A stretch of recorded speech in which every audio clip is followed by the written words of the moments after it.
여러분 안녕하세요, 블랙입니다. 오늘은 영래포 잔고 이야기를 여러분께 드려볼까 합니다. 영래포 잔고는 일반적으로 유동성 공급 원천으로 알려져 있습니다. 그렇기 때문에 영래포 잔고가 줄어들면 시중에 유동성이 공급되어 왔었습니다. 실제로 지난 23년, 24년 영래포 잔고의 감소와 함께 증시가 급등했었던 기억이 있습니다. 그렇지만 최근에는 이러한 잔고가 바닥에서 4배 가까이 급증하면서 시장이 조정을 받고 있는데요. 도대체 왜 이러는지, 이게 지속적으로 발생할 것인지 이러한 것들을 체크해보는 시간을 갖겠습니다. 세로축을 확대해서 영래포 잔고만 따로 표기했는데요. 정말로 요 며칠간 영래포 잔고가 급증하는 모습이 나왔습니다. 여기에서 영래포 잔고가 뭔지 간략하게만 체크해 보겠습니다. 최대한 쉽게 설명을 드리겠습니다. 영래포는 금융기관이 중앙은행인 연준에게 돈을 맡기고 이자를 받아가는 거래를 말합니다. 어떻게 보면 중앙은행이 운영하는 돈 저금통이라고 말할 수 있는데요. 보통 하루 정도 돈을 맡기고 만기가 지나면 중앙은행은 금융기관에게 원금과 이자를 함께 돌려줍니다. 이때 국채가 담보로 사용되는데 이것까지 설명드리면 너무 어려우니 이 부분은 패스하겠습니다. 쉽게 말씀드리면 금융기관이 연준에게 돈을 맡기고 이자를 받아간다, 이렇게 생각하시면 됩니다. 더 쉽게 말씀드리면 일반 개인이 은행에 예금을 하고 일정 기간이 지난 이후 원금과 이자를 돌려받는 시스템과 비슷하다고 보시면 됩니다. 이렇게 맡긴 돈을 영래포 잔고라고 하는데요. 그런데 여러분 생각해보세요. 만약에 여러분이 은행에 맡긴 돈이 많아지면 어떻게 되나요? 어떻게 보면 묶인 돈이 많아지면서 실생활에 사용할 돈이 줄어들지 않을까요? 즉 유동성이 감소되지 않나요? 경기를 부양하는 관점에서 영래포 잔고가 늘어날수록 좋지 않습니다. 영래포 잔고가 늘어나면 우리로 따지면 은행에 예금을 많이 한다는 것은 시중의 유동성을 연준으로 빨아들인다는 의미입니다. 이로 인하여 물가 상승, 인플레이션, 증시 과열, 이런 것들을 억제하는 것이죠. 반대로 영래포 잔고가 감소한다는 것은 우리로 따지면 예금 적금을 깨고 생활비에 충당한다는 것입니다. 이러한 것은 시중의 유동성을 공급하는 것이죠. 이로 인하여 물가 상승, 인플레이션, 증시 상승을 유발시킬 수 있는 것입니다. 이런 설명을 듣고 보면 영래포 잔고와 미국 증시가 반대로 움직이는 것도 이해가 될 것으로 보입니다. 영래포 잔고가 줄어들수록 시중의 유동성이 공급되는 것이기 때문에 미국 증시가 올라가는 것이죠. 그런데 여기에서 두 가지 정도는 알아두셔야 합니다. 기본적으로 연말에는 영래포 잔고가 늘어나곤 합니다. 이번뿐만 아니라 23년 말에도 영래포 잔고가 꽤 크게 증가했었는데요. 왜냐하면 연말에는 금융기관들의 규제 요건 충족을 위해서 대출을 축소하곤 합니다. 그렇다면 남아도는 돈을 어디에 쓸까요? 그냥 연준에 맡기고 이자를 받아 먹자라는 생각으로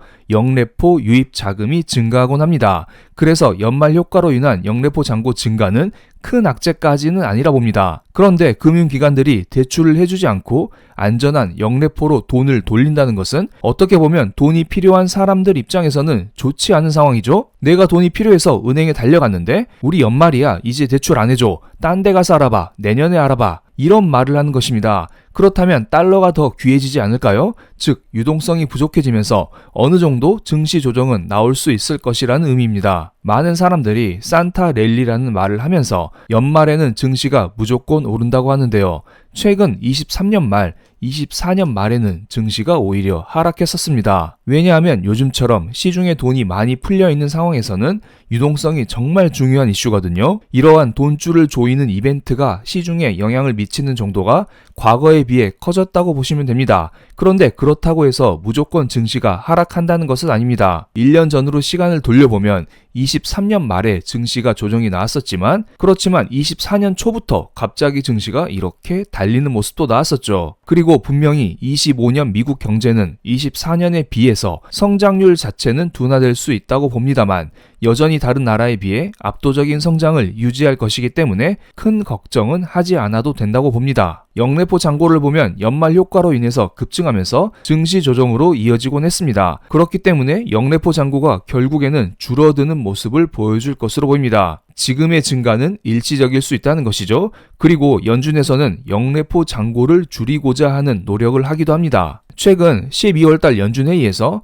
연준은 영래포 금리와 기준금리 하단을 일치시켰습니다. 지난 3년 반 동안 연준은 기준금리 하단보다 영래포 금리를 더 높게 책정하면서 시중의 유동성을 흡수해 왔었습니다. 그런데 이제는 그렇게 하지 않겠다는 것이겠죠? 왜냐하면 연준은 양적 긴축을 통해 시중의 유동성을 흡수하고 있었는데요. 더 흡수할 유동성이 없어졌다는 생각이 듭니다. 그래서 마지막으로 영래포 잔고에서 돈을 다 빨아들이자라는 생각을 하는 것 같습니다. 즉, 양적 긴축도 이제 종착역을 향해 달려간다는 생각입니다. 이것은 24년 3월 달에 나온 기사인데요. 로리 로건 댈러스 연준 총재가 영래포 잔고가 낮아지면 양적 긴축 속도를 늦춰야 한다는 말을 하고 있습니다. 시중의 유동성을 확인하는 방법은 매우 많습니다. 지급준비금, 재무부의 현금성 잔고, M2 통화량 등 매우 많습니다만 그나마 직관적으로 확인할 수 있는 도구가 바로 영래포 잔고입니다. 그래서 로리 로건 총재는 레포 창구가 제로가 되면 초과 유동성이 얼마나 남았는지에 대해서 불확실성이 커질 것이라는 말을 하면서 그때 당시 양적 긴축의 속도를 줄여야 한다는 말을 했습니다. 그런데 파월은 그럴 생각은 전혀 없는 거죠. 그냥 영래포 잔고에서 돈을 뼛속까지 다 발라내면서 지금의 긴축을 지속하려는 생각인 것 같습니다. 현재의 흐름과 앞으로의 흐름을 예상해서 정리해봤습니다. 지금 현재 연준은 양적 긴축을 통해서 시중의 유동성을 흡수하고 있습니다. 그런데 긴축이 이어지면 이어질수록 시중은행의 지급준비금뿐만 아니라 영래포 잔고 또한 바닥을 향해 달려갈 수밖에 없습니다. 만약에 이런 식으로 유동성을 상징하는 지표들이 감소하면 감소할수록 추가적인 증시 상승에는 부담을 느낄 수밖에 없겠죠. 이렇게 유동성이 줄어들면서 결국에는 영래포 잔고가 바닥을 향해 달려갈 것으로 보입니다. 그래서 더 이상 흡수할 만한 유동성이 없어지게 되면 연준은 어쩔 수 없이 양적 긴축을 중단할 수밖에 없겠죠. 물론 이 과정에서 양적 긴축 속도 조절은 나올 수가 있습니다. 그렇지만 결국에는 양적 긴축 중단을 연준에서 발표할 것으로 보이고요. 제 생각에는 25년 상반기에는 양적 긴축 중단을 발표하지 않을까요? 그리고 레포 잔고가 바닥을 치는 시점과 양적 긴축 중단을 발표하는 시기, 이 사이에서 증시에 한 번쯤은 조정이 나올 수 있다, 이런 생각이 들기도 합니다. 그리고 단순히 영래포 잔고가 바닥을 쳤다? 이거 하나 가지고 증시 조정이 나오지 않겠죠? 그때 당시 어떠한 이벤트와 엮이면서 그런데 영래포 잔고도 바닥이네, 더 이상 공급될 유동성이 없네, 이러한 이슈와 함께 증시 조정이 한 번쯤은 올 수 있을 것으로 보입니다. 어쨌든 이러한 과정을 거치면서 양적 긴축 중단, 이것을 연준에서 발표할 것이고요. 그 이후에 시간이 흐르면서 결국에는 연준은 다시 양적 완화를 하지 않을까요? 그리고 지금은 트럼프 시기잖아요.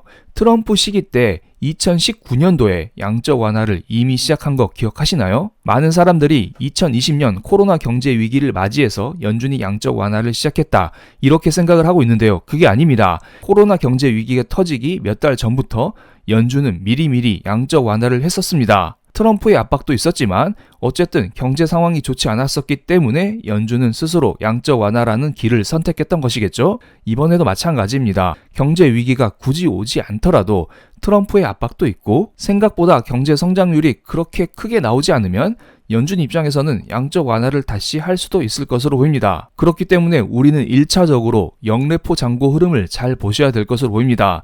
지금은 바닥까지는 아니에요. 바닥 부근에서 움직이고 있을 뿐입니다. 그래서 이러한 영래포 잔고가 언제 바닥을 치는지, 이때 당시 시장에 어떠한 이벤트가 생기는지, 이러한 것을 앞으로 잘 확인해야 될 필요가 있어 보입니다. 그럼 오늘 영상 여기서 마치겠습니다. 제 영상이 마음에 드셨다면 구독, 좋아요, 알림 설정까지 부탁드리겠습니다. 감사합니다.